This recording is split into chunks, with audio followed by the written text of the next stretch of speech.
ನೀವು daily vegetable juice ಮಾಡ್ಕೊಂಡು ಕುಡಿತಿದ್ರೆ ನಿಮಗೆ ಸ್ವಲ್ಪ ಟೈಮಲ್ಲಿ ಏನಾದ್ರೂ ಆಗೋದಂತೂ ಗ್ಯಾರಂಟಿ. ಆಗ್ಬಾರ್ದು ಅಂದ್ರೆ ಈ ವಿಡಿಯೋ ಪೂರ್ತಿ ನೋಡಿ ಅಂಡ್ ಇದೇ ತರ ಜೆನ್ಯೂನ್ ಹೆಲ್ತ್ ಇನ್ಫಾರ್ಮೇಶನ್ ಗೆ ಥಿನ್ ರೈಟ್ ನ ಫಾಲೋ ಮಾಡ್ಕೊಳ್ಳಿ. weight loss, ಬಾಡಿ ಡಿಟಾಕ್ಸ್ और ಹೆಲ್ತ್ ಬೆನಿಫಿಟ್ಸ್ ಅನ್ಕೊಂಡು ನೀವು ಡೈಲಿ ವೆಜಿಟೇಬಲ್ ಜ್ಯೂಸಸ್ ಕುಡಿತಿದ್ರೆ ಈಗಲೇ ನಿಲ್ಲಿಸಿ. ಈ ವೆಜಿಟೇಬಲ್ಸ್ ಮೋಸ್ಟ್ಲಿ ಮಣ್ಣಲ್ಲಿ ಬೆಳೀತಾರೆ ಅಂಡ್ ಇದರಲ್ಲಿ pesticides, pathogenic micro organisms and heavy metals ಇರುತ್ತೆ. ಇದರಿಂದ ಬೇದಿ, ವಾಂತಿ, ಕಿಡ್ನಿ, ಲಿವರ್ ಡ್ಯಾಮೇಜ್ ವರ್ಗೂ ರಿಸ್ಕ್ ಇದೆ. ರೋಡ್ ಸೈಡ್ ಈ ಜ್ಯೂಸಸ್ ಕುಡಿದ್ರೆ ಕ್ಲೀನ್ಲಿನೆಸ್ ಪ್ರಾಬ್ಲಮ್ ಇಂದ ಈ ರಿಸ್ಕ್ ಇನ್ನೂ ಜಾಸ್ತಿ ಇದೆ.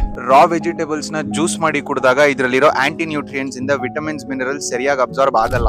ಸ್ಟೈಲ್ ಆಗಿ ಹೆಲ್ದಿ ಡಿಟಾಕ್ಸ್ ಅನ್ಕೊಂಡು ರಾ ಬೀಟ್ರೂಟ್ ನ ಡೈಲಿ ಜ್ಯೂಸ್ ಮಾಡ್ಕೊಂಡು ಕುಡಿತಾರೆ. ಇದರಲ್ಲಿರೋ ಆಕ್ಸಿಲೇಟ್ಸ್ ಇಂದ ಸ್ಟೋನ್ಸ್ ಆಗ್ಬೋದು. ಇದೇ ತರ ಗಾಯ್ಟ್ರೋಜನ್ಸ್ ಅನ್ನೋ ಆಂಟಿ ನ್ಯೂಟ್ರಿಯೆಂಟ್ಸ್ ಇಂದ ಥೈರಾಯ್ಡ್ ಡಿಸ್ಫಂಕ್ಷನ್ ಆಗ್ಬೋದು. ಸರಿ, ಇವಾಗ ಇದಕ್ಕೆ ಏನಪ್ಪ ಮಾಡೋದು ಅಂತೀರಾ? ವೆಜಿಟೇಬಲ್ಸ್ ನ ಕ್ಲೀನ್ ಆಗಿ ವಾಶ್ ಮಾಡ್ಬಿಟ್ಟು ಕುಕ್ ಮಾಡ್ಕೊಂಡು ತಿನ್ನಿ.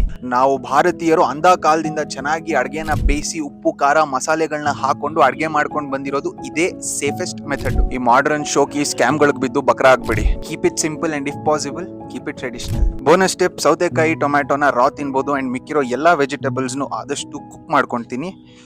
Stay safe people.